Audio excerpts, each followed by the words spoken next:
Hello, everyone. Welcome to Shred's Takes. I'm Mike Schretter. I'm joined by Will Henshon.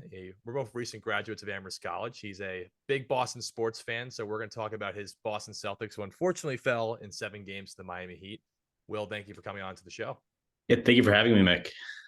Absolutely. So, first question. I think, what went wrong, in your opinion, for the Celtics in Game 7 compared to the 3 games that they did win to even the series?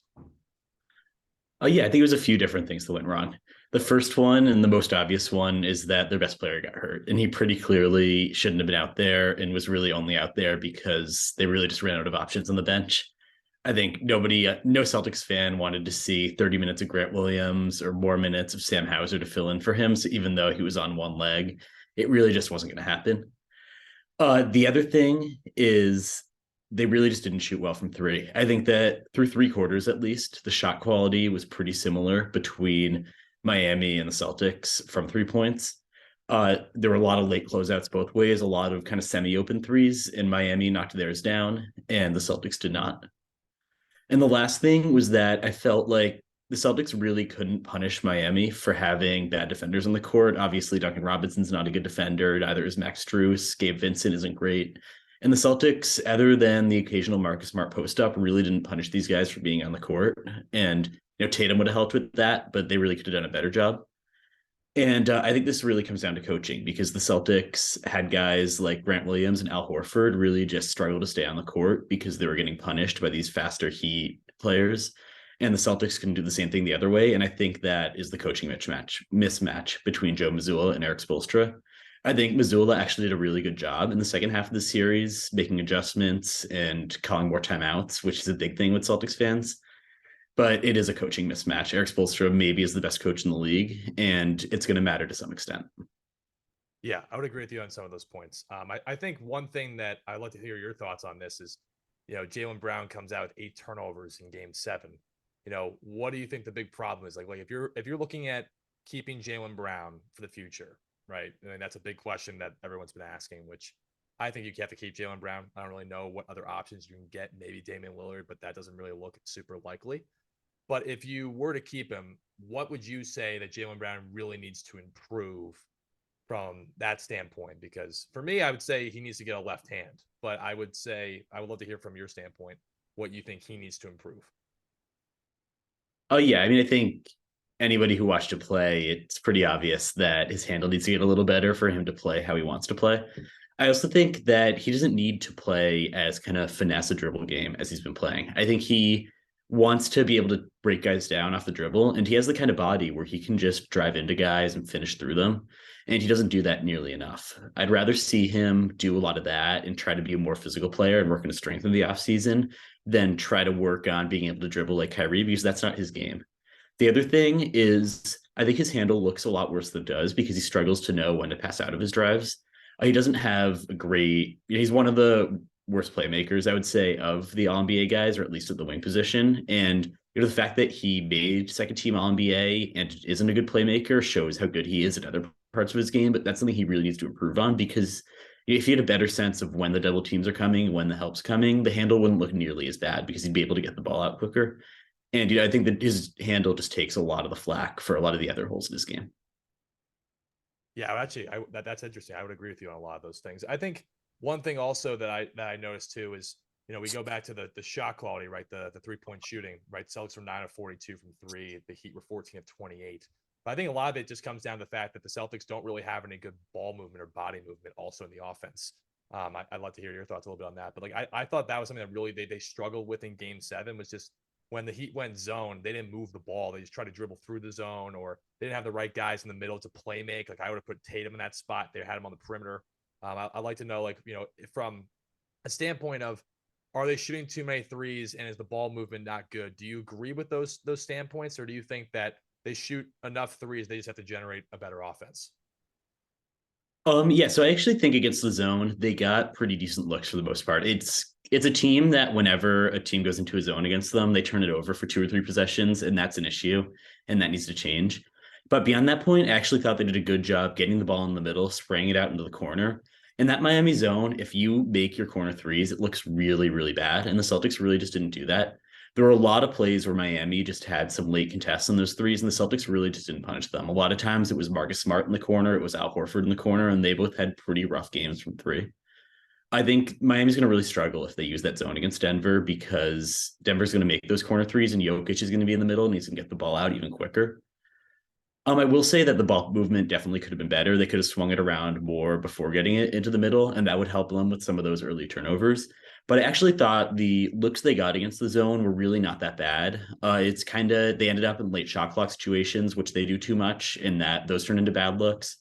And they ended up turning it over too much, which we've talked about with Jaylen Brown. It's a team that turns it over too much in big games, and that's always been a problem with them.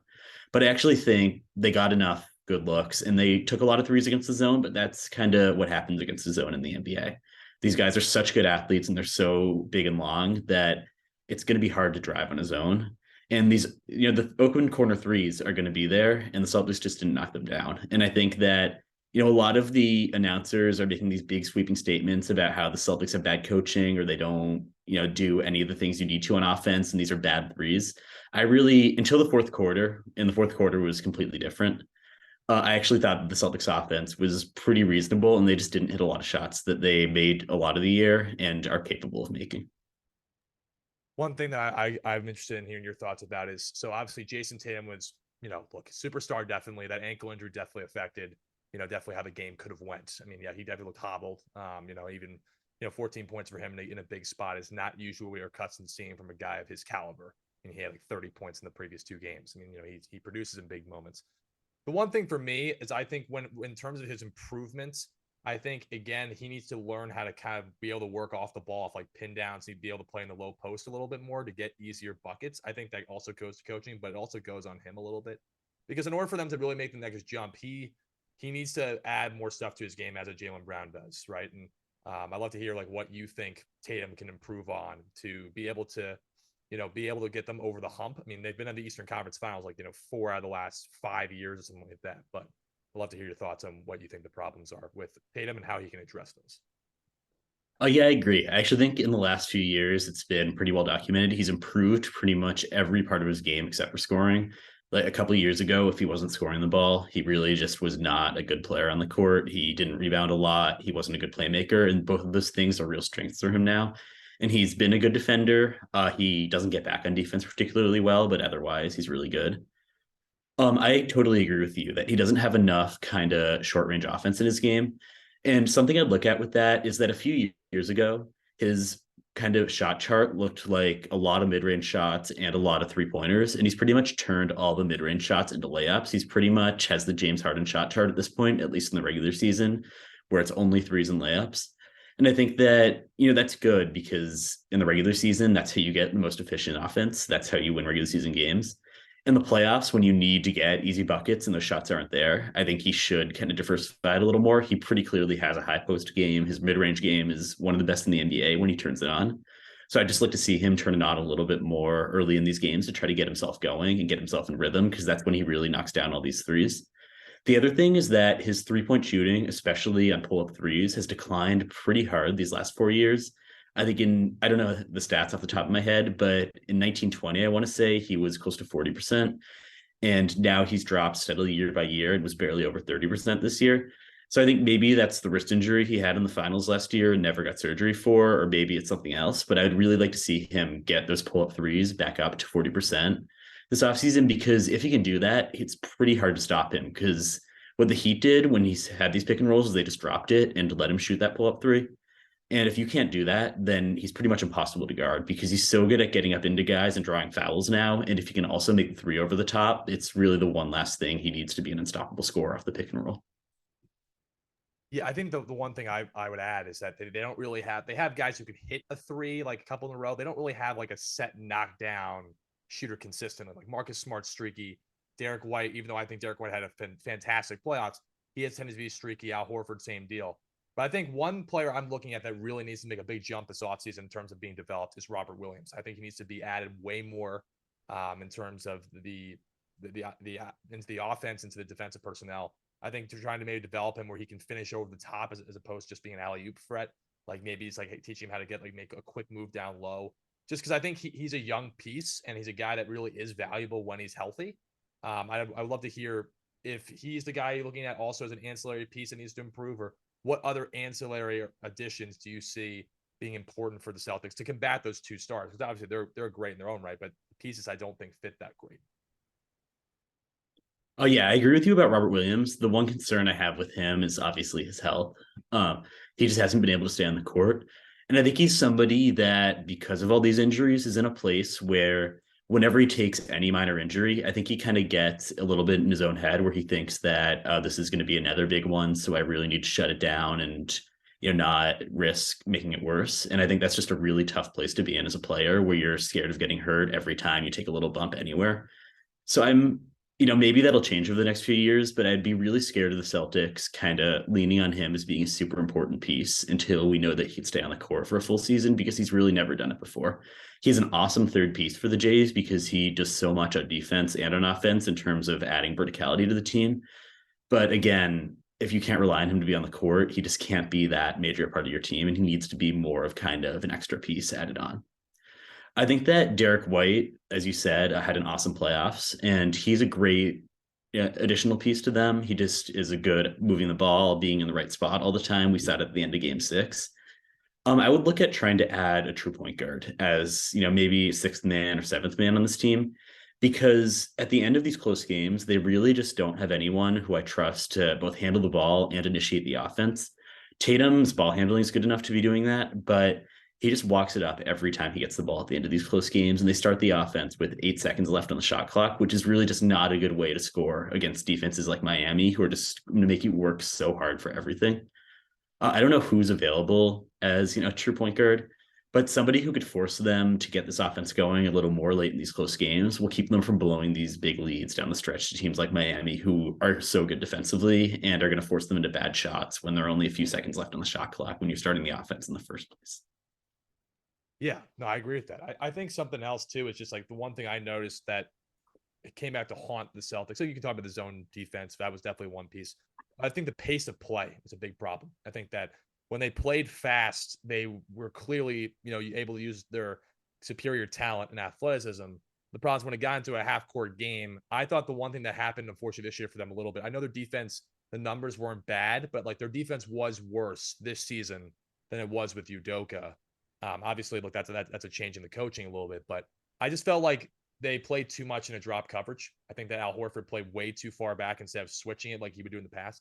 I get Al Horford's like 39 years old, but he can still move around a little bit. And I think that's something that I also would address, is I think their defense can get some improvement as well. I'd love to hear it. Did you see that problem, or did you think that it's more in terms of maybe like the pieces around them getting more of a point guard that needs to be fixed as opposed to their defense? Because I thought their defense just struggled. Like Caleb Martin went off a lot of games in this series, Duncan Robinson. And I just think that it's because they just didn't have as much focus on that end as I would have liked.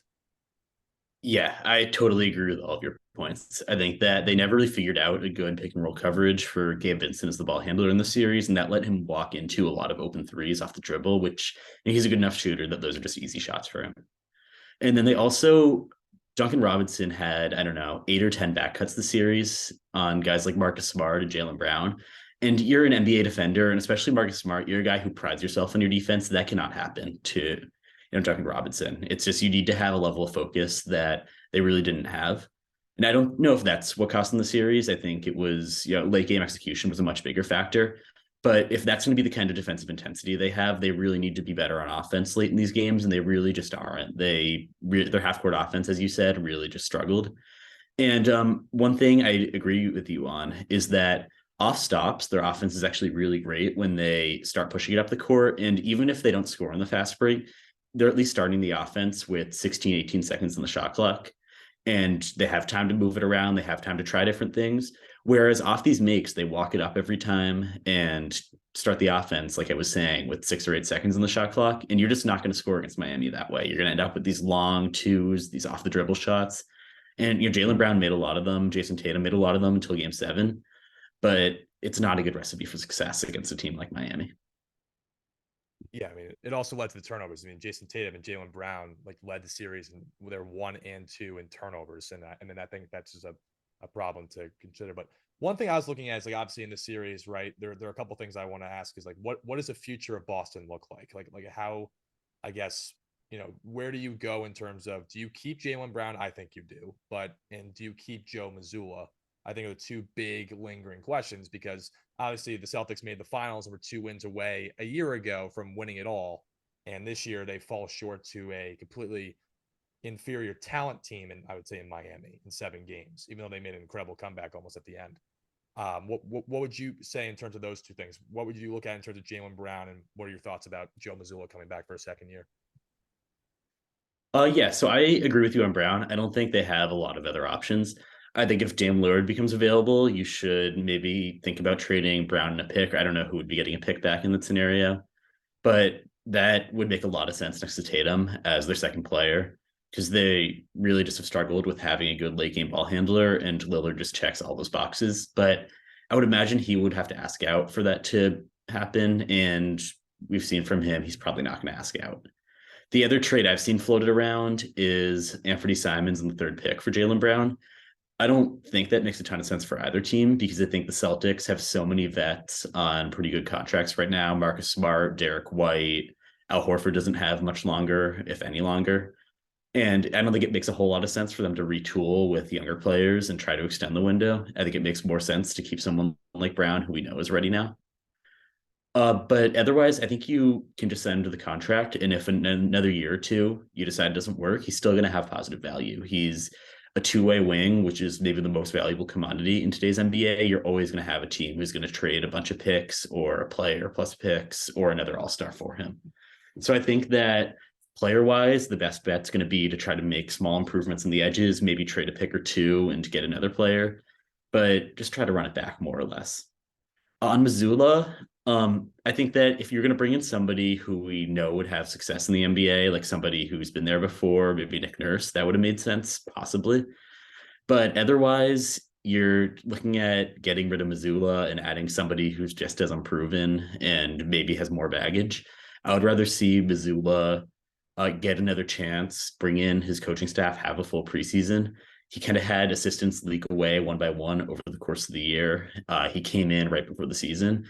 I'd rather give him another chance than see a retread that's already failed at one or more stops in the NBA than get rid of Missoula right off the bat before he's had a real chance.